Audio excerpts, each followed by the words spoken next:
In this video, I'm going to show you how to do the basic maintenance on your Fox Float rear shock. This particular one is a Fox Float DPS. In this service, we're going to clean everything off. We're going to replace the seals and backup rings, and then we're going to add new float fluid. Now, there is a much more thorough rebuild process that you can go through that you can find on Fox's website, which requires some special tools. And personally, that's one that I will send my shock back to Fox to do. This is one that I try to do about every year on bikes that I ride frequently. Now, you can check Fox's website for their recommendation of service intervals, which in my opinion is a little excessive. Again, this is one I try to do once a year. Now, every 2 or 3 times a year, I will just take the shock off the bike, I will clean it off, I will open up the can, add some new float fluid, and then put everything back together. But again, in this one, we're going to replace the seals and backup rings, so let's get started. There's not much that you'll need for this service. You, of course, will need the rebuild kit. I picked this one up from Worldwide Cyclery. This is part number 803-00142. And it comes with all the rings and the float fluid. You'll probably need some picks. You can even use a plastic toothpick if you can get away with it. But again, you might need some picks like this. You'll need just your basic Allen wrenches to get the shock off the bike. You'll also want some rubbing alcohol to clean everything off. I actually put it in a spray bottle to make it easy to work with. And then just some shop rags. So let's go. I'm starting this procedure with the shock off the bike, but it's pretty easy to get a shock off the bike, particularly ones like this. You just remove the top bolt and the bottom bolt. And I do recommend taking the rear wheel out of the bike first. That way there's less leverage on the rear triangle with the shock removed. I didn't mention this in my list of tools needed for this, but having a bench vise is very handy for this service. Now you need to have one with soft jaws, which are plastic, or you can put a grip pad or a towel on here to protect the shock. We're going to remove the air pressure from the shock, and I recommend doing this with a shock pump for 2 reasons. One is it allows you to release the air slowly, which is important to balance the positive and negative air spring chambers. Also, it allows you to get a reading of the pressure that's already in your shock. You may already know the air pressure in your shock. If you don't and you're happy with it, what you want to do is take a reading of it. So you're going to hook it up. And keep in mind, you're going to lose 5 to 8 psi. So this says 98, so it was probably about 103 when I started. But what you can do is you can write down that reading, hook it back up again, get another reading, subtract the difference from those two, and then add that difference to the original reading that you got. And that was the pressure that was already in your shock. So again, if you're happy with the pressure, do that so that you can fill it back up to the right pressure when you're done with this service. Now with the shock pump hooked up, I'm going to very slowly release the air pressure from the shock. The next thing that you want to do is put a thin towel or a shop rag or something in the bottom eyelet to keep the canister from flying off. Chances are it won't, but you want to have that there just in case. With all the air removed, we're going to rotate the canister counterclockwise. Sometimes you can do this with your bare hands. Sometimes you might need a grip pad, or at worst case, you may need a strap wrench. Now, if you use a strap wrench, do not use the strap wrench to put it back on. You only need to do this hand tight when you put it back together. Okay, now that I have some separation here, I can remove the rag, and you'll hear a little pop when I do this. One thing that I'll mention too is I already cleaned this shock off when I got it off the bike, but if your shock is dirty, wipe it down before you remove the canister. That way you don't introduce any excessive dirt inside or on your hands or whatever when you do this service. Since you have the canister off, go ahead and inspect this shaft and inspect this shaft. Make sure there's no like grooves or scoring. This should not have like silver streaks on it or things like that. If that's the case, then you've got some damage to the shock and you got to go ahead and send it back to Fox. Same thing with this shaft. You shouldn't see any scoring or grooves or discoloration. It should all be the same color. Okay, the first thing that we're going to do is we're going to take out the O-ring that sits up inside here. That just makes a seal when you tighten the canister on. I don't know if you can see it in the video. It's pretty thin, but take a pick. Now listen, when you use a pick, be very careful with the pick. Like you really just want to try to touch the rubber pieces. And that's really important when we do some of these backup rings coming up. But I'm just going to try to get this thing out with this pick. And then we'll put a new one in that comes with a rebuild kit. There's that O-ring. I'm going to set this aside and I'm going to make sure I match it up because there are a lot of different O-rings in here because this rebuild kit services different models of shocks. So I got to make sure I match up the correct O-ring. So make sure you just set this aside. We're going to go ahead and take care of the shock body seal and backup rings. The backup rings are the white ones. And this one you can probably take off with just your fingers, just by pinching it real good. I'm trying not to use the pick if I don't have to. Okay, there's one of the backup rings coming out. These are split rings, so you'll see in your kit, you've got some with split rings and some that are solid, and the ones that have split rings go on the shock body. Go ahead and take that one out. See if I can get this seal off with my fingers. I think I can now that the backup rings are out. It's got some oil on it, so it's pretty slippery. All right, we'll use a pick. I'm just gonna pinch it, raise it up a little bit. Be very, very careful with your pick. Okay, just gonna take my rag, put some rubbing alcohol on it. Again, spray bottle makes it easy. If you don't have one, no big deal. Just put some on your rag. I'm gonna wipe everything down, all the threads, the shafts, where those seals were, or seal and backup ring. Just get it real nice and clean. And just FYI, I took this out of the vise to make this easier. You can also pull this plate down to get up to those threads easier. You can just drop that down by sliding that O-ring down. That allows you to get up inside where those threads are. I'm gonna go ahead and put that O-ring at the top of the threads. I'm gonna use the pillow pack of float fluid that came with this. Always put a little bit of float fluid. You can even use slick honey. I've got some slick honey in my garage, but I'm just gonna use the float fluid. Just put some float fluid on that O-ring. And I'm doing this with that plate slid down just to make it a little bit easier. And just kind of work it in that little groove at the top of the threads. Again, you can use a wooden toothpick too. I don't have any with me, but that's a good little device for putting these O-rings back in, even taking them out. It won't scratch your shock. Again, if you use a pick, be super careful. All right, that O-ring is in place. The next thing that I'm gonna do is put the seal and the backup rings. You've got two of these seals that come in your rebuild kit, and we're going to use the larger one for the shock body. And if in doubt, just match it up with the one that you took off. This one does not have to go any particular direction. Just like that O-ring, we're gonna apply some float fluid to it. Go all the way around, just work it on with your fingers. This little pillow pack of float fluid is 5 cc's. All you need is 2 cc's when you add it to the canister at the very end of the service. I usually do about 3, honestly. All right, we've got that on there. And we're just gonna slide this on.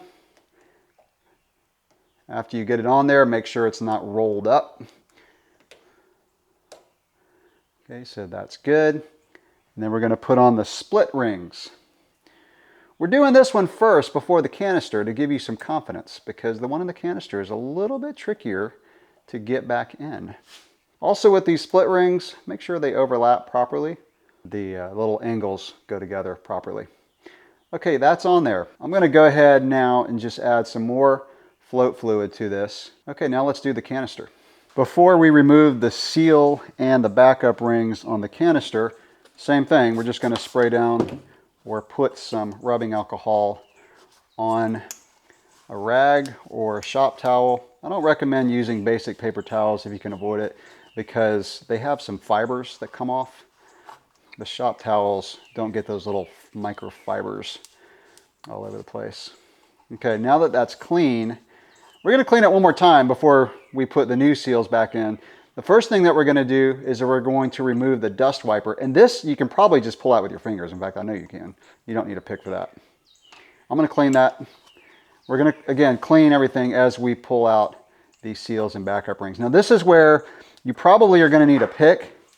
And if you use a pick, here's what I recommend doing, is just stab the seal and try not to ever touch the inside of that canister with your pick, because if you score it, you can damage it and it will not hold air properly.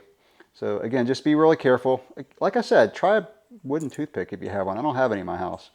So I'm going to do this super carefully. Okay, there's the seal, and we'll get the backup rings.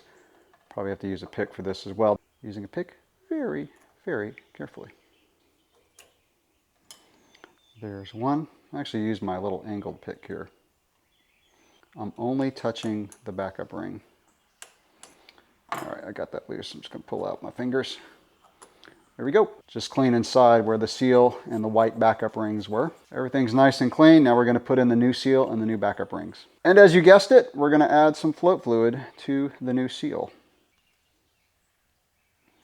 What you want to do is you want to pinch it, make like a little taco. Fold it like that, and that way you can work it in there with your fingers. Like I said, this one takes a little more patience and work it in. Like I said, just like the seal that goes on the shock body, there is not a direction that it has to go. So, all right, so we got the seal in there, and we're going to put the white backup rings. That's not too hard, actually. You can work that one on there pretty good with your fingers. The backup rings do take some patience. So again, just like that seal, I'm going to fold it like this. I'm going to put in the one above it first. What I find easiest to do is once you get one side in, hold it with your fingers. It's hard to show this on the camera. I'm just going to push in from the top and work the other side in. Again, holding one side in with your fingers so it doesn't slide out. Okay, so we got one in there, and now the test of your true patience is to work the other one in. Again, I recommend doing the top one first. It's just easier. Also, make sure that seal isn't rolled up or anything like that. Make sure it's in there properly. And then let's put the second backup ring in.